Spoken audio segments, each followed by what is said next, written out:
जय हिंद दर्शकों, मैं हूं जितेंद्र दीक्षित स्टोरीज में आपका स्वागत है। दर्शकों, हाल के कुछ सालों में लगातार सत्ताधारी पार्टी पर या सरकार पर यह आरोप लगते रहे हैं कि सरकार जांच एजेंसियों का इस्तेमाल अपने दुश्मनों को, अपने प्रतिद्वंदियों को, ऐसे लोगों को जो कि सत्ता में आसीन नेताओं के खिलाफ सक्रिय हैं, उनके खिलाफ कुछ कर रहे हैं या जिनसे उन्हें असुरक्षा महसूस हो रही है, ऐसे लोगों के खिलाफ कर रहे हैं।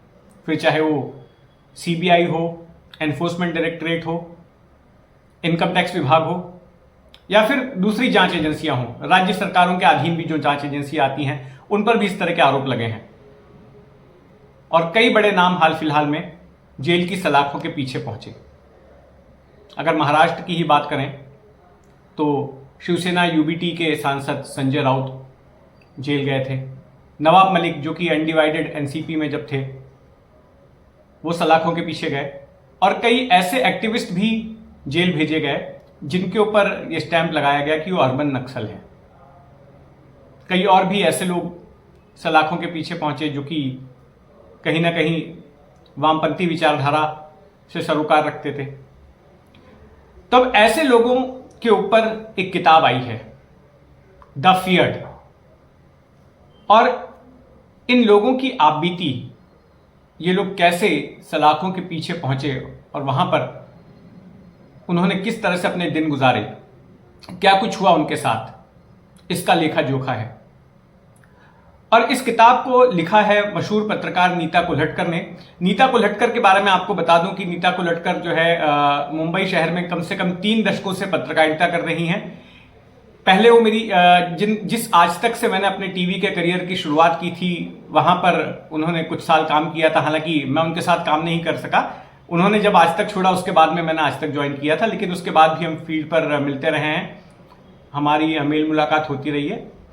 तो इन्हीं नीता कोल्हटकर ने ये किताब लिखी है, अंग्रेजी में किताब है। तो आइए बात करते हैं नीता कोल्हटकर जी के साथ में और उनसे जानते हैं कि क्या कुछ इस किताब में है। नीता जी, स्वागत है आपका जितेंद्र दीक्षित स्टोरीज में। अच्छा, मुझे सबसे पहले तो ये बताइए, इसका नाम द फियर्ड क्यों रखा आपने? द फियर्ड मतलब कि जिनसे डर रहे हैं लोग। तो कौन डर रहा है और क्यों डर रहा है, ये थोड़ा सा इसके बारे में बताइए। जब मैंने ये लिखना शुरू किया था, सारे जो इंटरव्यूज है, ये किताब मेरे दिमाग में नहीं था उस वक्त। जैसे मैंने ये मुलाकात और ये जो इंटरव्यूज है, जैसे जैसे मैं बढ़ती गई और मेरे दोस्तों ने कहा कि आप एक किताब क्यों नहीं लिखती हो, तो तब मुझे लगा कि मैंने ये पॉलिटिकल कैदी है, उन पे मैंने जो शुरू किया है वही मैं आगे रखूंगी, ये एक थीम जो है। ताकि मुझे लगता है कि जैसे आपने आपके इंट्रोडक्शन में कहा कि सलाखों के पीछे जो विद्रोही है, जो सरकार के खिलाफ है, ऐसे लोगों को शांत करने के लिए उनको सलाखों के पीछे रखते हैं। तो मैं इस पर थोड़ा रिसर्च करना शुरू किया और जो मेरे दिमाग में आया था, पहले एक सहानुभूति, एक अलग रवैया था मेरी सोच थोड़ी अलग थी। फिर जैसे जैसे मैंने और मेरे इंटरव्यूज किए, तब मुझे समझ में आया एक कि कोई भी पक्ष हो, कोई भी आइडियोलॉजी हो, उनकी विचारधारा किसी भी तरह की हो, अपने आप को सुरक्षित रखने के लिए वो सारे विद्रोहियों को, विपक्षों को, जो उनके खिलाफ लोग हैं, उनको दबके रखने के लिए ये अलग अलग कानून और इस तरह से वो उनके सुझाव होते हैं कि उनको सलाखों के पीछे कैसे रखे और उनको साइलेंस कैसे करे। तो मेरी सोच और मेरी विचारधारा भी बदली और तब मुझे समझ में आया उनके जो उन्होंने जो उनके अनुभव बताए हैं, जेल के पीछे, जेल में भी उनको लोग डरते हैं। कुछ लोगों ने ऐसे मेरे साथ शेयर किया है कि उन्होंने मुझे बताया कि जो गैंगस्टर के लोग हैं, जो माफिया रहे हैं, उन्होंने इन कैदियों को पूछा है कि आपको तो जरूर घोड़ा मिलता होगा आसानी से। आपका तो नेटवर्क सिर्फ इस देश के अंदर ही नहीं तो विदेशी देशों के साथ में भी, विदेश में भी आपका नेटवर्क है, ताकि आप उन मतलब ये जो राजनीतिक कैदी है, जो विद्रोही है, उनको ये अंडरवर्ल्ड के लोगों ने इस तरह से सवाल पूछा था और उनकी सोच इस तरह की है। ऐसे कई सारे उनके अनुभव देख के मुझे लगा कि नहीं, मेरी सोच मुझे बदलनी चाहिए और मैंने ये टाइटल दिया द फियर। एक तो सरकार इनको डरती है, उनका डर ये है कि इनकी पहुंच इतनी है समाज में, खास तौर पे जिन लोगों तक सरकार आज तक पहुंच नहीं पाई है, कि उनको वो इन्फ्लुएंस कर रहे हैं, उनको वो अपने अधिकारों के बारे में बताते हैं। तो कौन सी भी सरकार हो, तो वो कांग्रेस हो, भाजपा हो, शिवसेना हो, एनसीपी हो, कौन सी भी सरकार हो, वो डरते हैं इनको लेकर। गीता जी, हम कुछ केसेस के बारे में जिनको आपने कवर किया है, उन चेहरों के बारे में बात करेंगे। कुछ ऐसे चेहरे जिन्हें की लोग राष्ट्रीय स्तर पर भी जानते हैं, जैसे कि संजय राउत, महाविकास आघाड़ी के नेता, शिवसेना उद्धव बालासाहेब ठाकरे पार्टी के सांसद, उनको भी जेल भेज दिया गया था, वो भी कई महीनों तक जेल में रहे। आपने उनसे भी मुलाकात की, उसके बारे में कुछ बताइए, उस मुलाकात का निचोड़ क्या था? अब आप सोचिए, एक जमाने में 25 साल महाराष्ट्र में हमने देखा है, जो दिल्ली तक उनकी सरकार गई है भाजपा शिवसेना का, और एकाएकी ये सारे उनके संबंध बदल गए, राजनीति बदल गई महाराष्ट्र की, और वो विरोधी पक्ष बन गए। अब आप सोचिए, किसी को अंदाजा था कि नवाब मलिक को अंदर डालेंगे, संजय राउत को अंदर डालेंगे, मतलब धमकियां देना और बताना कि इनके खिलाफ कुछ केस पक रही है और असलियत में उनको सलाखों के पीछे रखना, ये अलग मसला है। तब मैंने सोचा कि, और यही बात है कि हमको बताया जाता था, यानी कि पत्रकारों को, वो सरकार हो या वो सरकारी अधिकारी है या पुलिस, कि अर्बन नक्सल, माओवादी हैं, कम्युनिस्ट है, इनके खिलाफ ज्यादातर एक सोच है कि इनको जेल में रखना चाहिए। एकाएकी जो उनके विरोधी पक्ष के नेता हैं, उनको अंदर डालना एक अलग बात होती है। और यही मेरे किताब की विचारधारा है कि आप कौन से भी आइडियोलॉजी के हैं, कौन से भी पक्ष के रहेंगे, जिस वक्त आप कौन से भी सरकार के खिलाफ जाओगे, आपको अंदर डाला जाएगा। ये एक संदेश है कि आप चुप बैठिए। जेल से निकल कर आए थे संजय राउत, तो मेरी उनसे बात हुई थी, तो उन्होंने कहा था कि वो भी एक किताब वगैरह लिखेंगे अपने अनुभवों पर, लेकिन अब तक तो किताब आई नहीं है और पता नहीं आगे कब आएगी। लेकिन उस बारे में उन्होंने आपसे भी शेयर किया था कि क्या क्या कुछ उनके साथ हुआ, उस बारे में थोड़ा बताएंगे? तो जिस तरह से एक वातावरण माहौल बन रहा था, उनको रोज उन्होंने बताया कि रोज अखबार में इनके खिलाफ खबरें फैला रहे थे, जो स्टेट मशीनरी थी, कि पात्राचाल को लेकर संजय राउत को जेल में डाला जाएगा।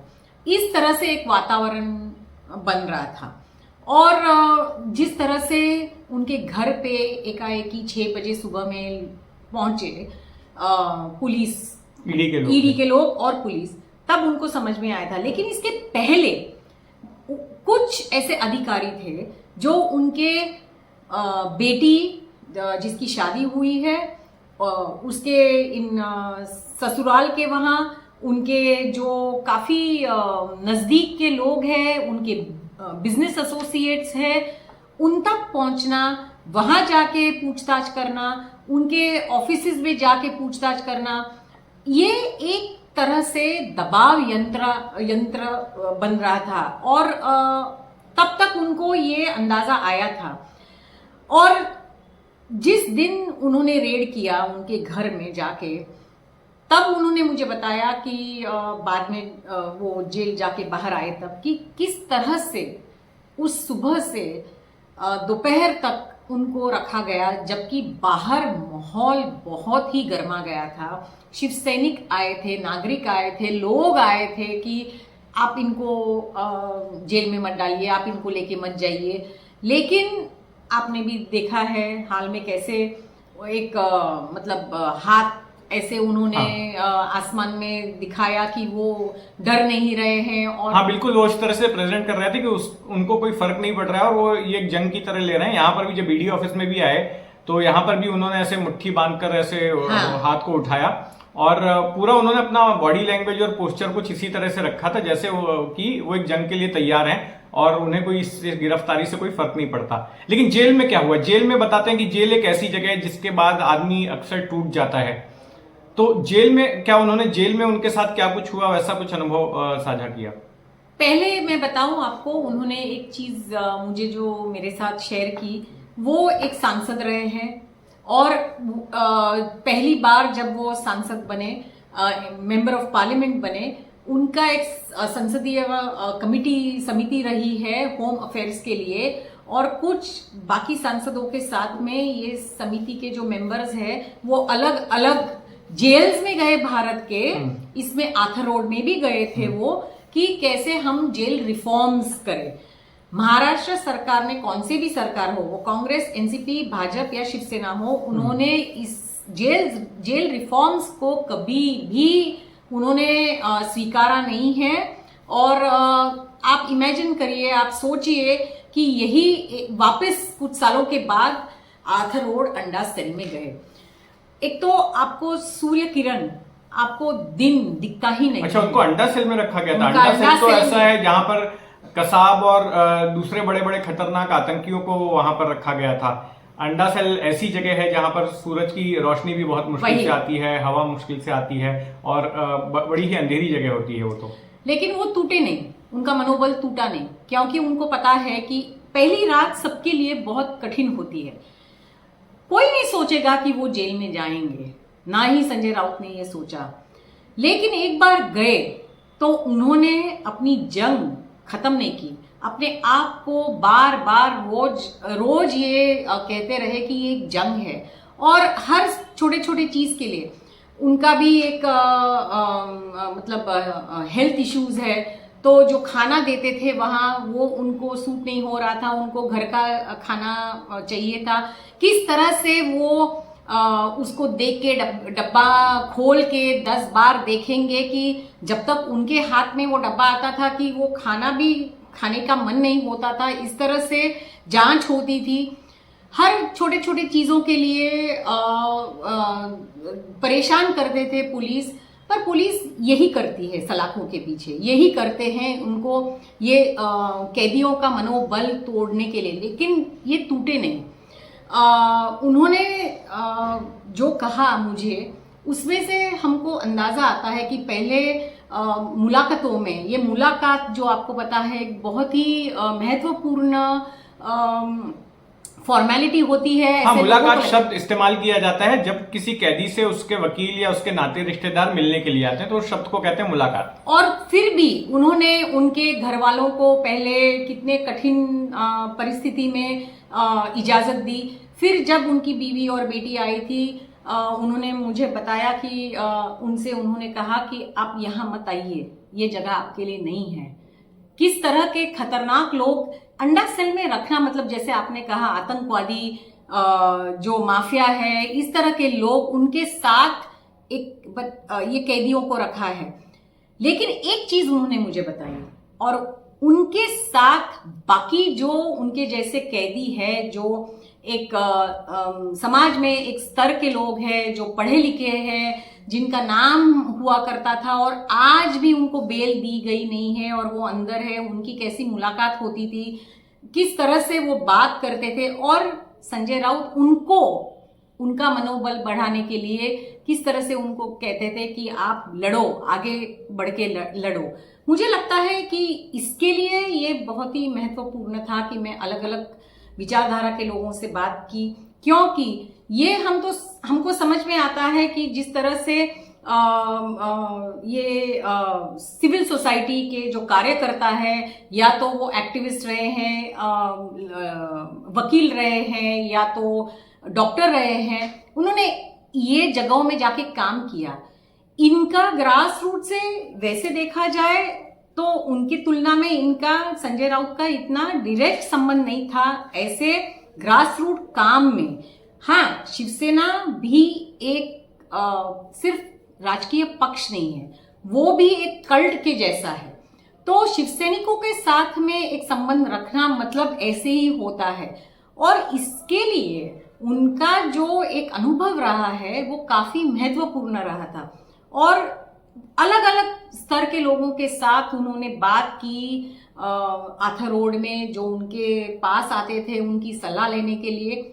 और वैसे ही हमने देखा है कि ये सो कॉल्ड अर्बन नक्सल लोगों को जिस तरह से उन्होंने अंदर रखा, और वो कैसे दूसरों को कानून को लेकर मदद करते हैं, वकील को लेकर मदद करते हैं, और यही इस तरह से ही इंसान जेल में अपने आप को अपना मनोबल बढ़ा सकते हैं, उसके साथ में आपका मेंटल हेल्थ अच्छी तरह से रख सकते हैं। नवाब मलिक भी एक दूसरे पॉलिटिकल प्रिजनर थे, आपने उनके फैमिली को भी अप्रोच किया था, उनके बारे में थोड़ा सा बताइए, उनका क्या रहा था जेल का? तो नीलूफर ने मुझे समय दिया, मैं गई, उनसे बात कर रही थी कि कैसे पहले उनके पति को अंदर रखा, फिर उनके पिता को, और किस तरह से परिवार में ये इस तरह से दबाव आने पे कैसे उनके पूरे कामकाज में, उनके व्यवहार में, उनके मेंटल हेल्थ पे असर पड़ता है। पहले अच्छा, आपने जो है ना अपनी किताब में, और भी ऐसे, हमारे पास समय सीमित है, तो आपने कुछ और भी ऐसे लोगों की कहानियां भी की, उनसे भी बात की जिन्हें की अर्बन नक्सल के तौर पर जो है स्टैम्प किया गया, उन पर लेबल लगाया गया कि अर्बन नक्सल हैं या नक्सल सिंपैथाइजर हैं। उनमें से कुछ लोगों की आप बताना चाहेंगी कहानियां? 2008 में कांग्रेस सरकार, यूपीए सरकार जो थी केंद्र सरकार में, उन्होंने एक अपना रवैया बदला।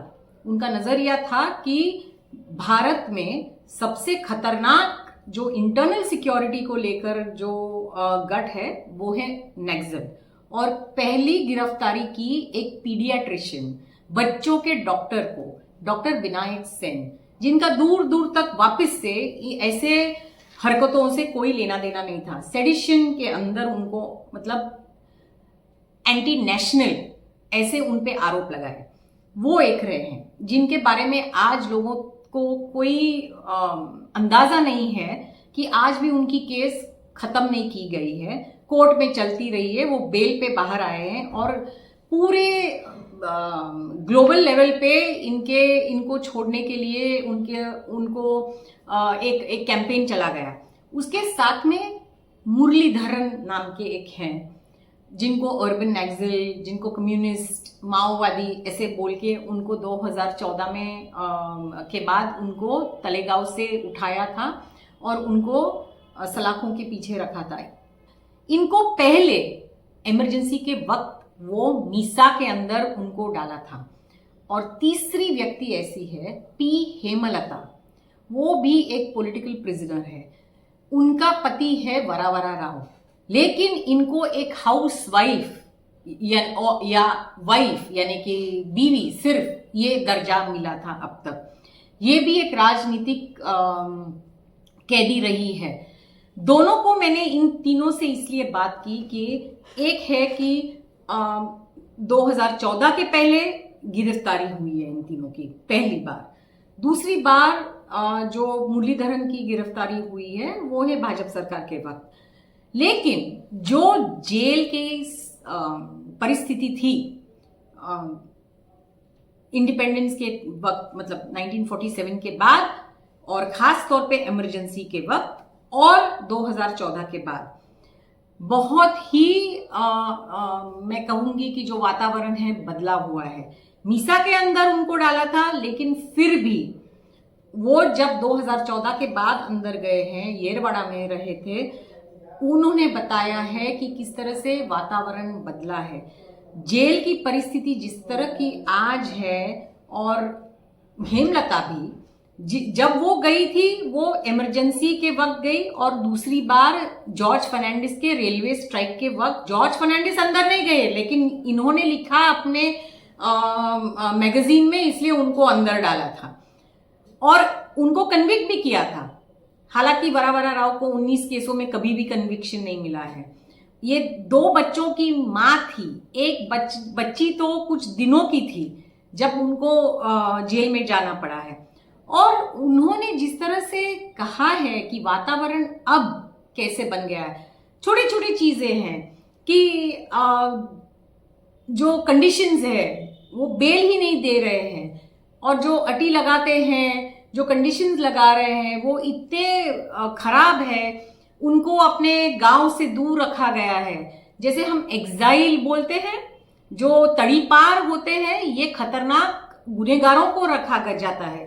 ऐसे नहीं हम सोचेंगे कि कोई लेखक हो, एक हाउसवाइफ हो या एक पीडियाट्रिशियन हो, उनको आप तड़ीपार करेंगे। तो उनको एक तो तड़ीपार किया है। जो किताबें दे रहे हैं जेल में, अब वो भी बदले गए हैं। वो ज्यादातर मराठी किताबें दे रहे हैं उनको अंग्रेजी किताब, हिंदी किताब, तेलुगु ऐसे नहीं देते हैं। और थोड़ा जो टिल्ट हुआ है वो ज्यादा राइट विंग के सोच की तरफ जो किताबें हैं वो ज्यादा हुई है।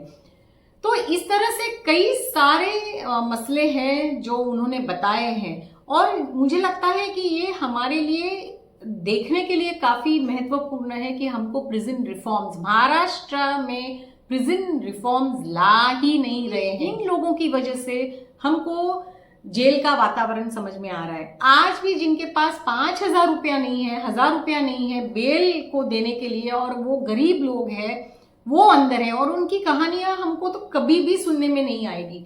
इन लोगों की वजह से हमको समझ में आता है कि व्यवस्था क्या है, सिस्टम किस तरह से चल रहा है, किस तरह से लोगों को जबरदस्ती सलाखों के पीछे रखा जाता है। जी बिल्कुल नीता जी, तो देखिए आपने अपनी किताब के बारे में काफी कुछ बताया, और मुझे इससे 2 चीजें समझ में आती हैं। एक तो ये कि किस तरह से जिन लोगों से सत्ता डरती है उनको साइलेंस करने के लिए किस तरह से एजेंसियों का इस्तेमाल होता है और जेल का इस्तेमाल होता है, और दूसरा कि खुद जेल के भीतर किस तरह की स्थिति है और जेल में किस तरह के रिफॉर्म्स की जरूरत है जो नहीं हो रहे हैं। तो मुझे लगता है कि पढ़ने में काफी दिलचस्प होगी ये किताब आपकी। आपको इस किताब के लिए बहुत बहुत शुभकामनाएं। इस किताब को लिखने के लिए भी बड़ी हिम्मत चाहिए। मैं जानता हूं कि इस जैसे माहौल में ऐसे विषय पर कोई जल्दी किताब लिखने को तैयार नहीं होता, और लिख भी देता है तो उसको जल्दी प्रकाशक नहीं मिलते। और मैंने भी ये देखा है कि आपको भी प्रकाशक पाने में काफी संघर्ष करना पड़ा, वो एक अलग कहानी है। तो हमसे इस बातचीत के लिए बहुत बहुत धन्यवाद नीता जी।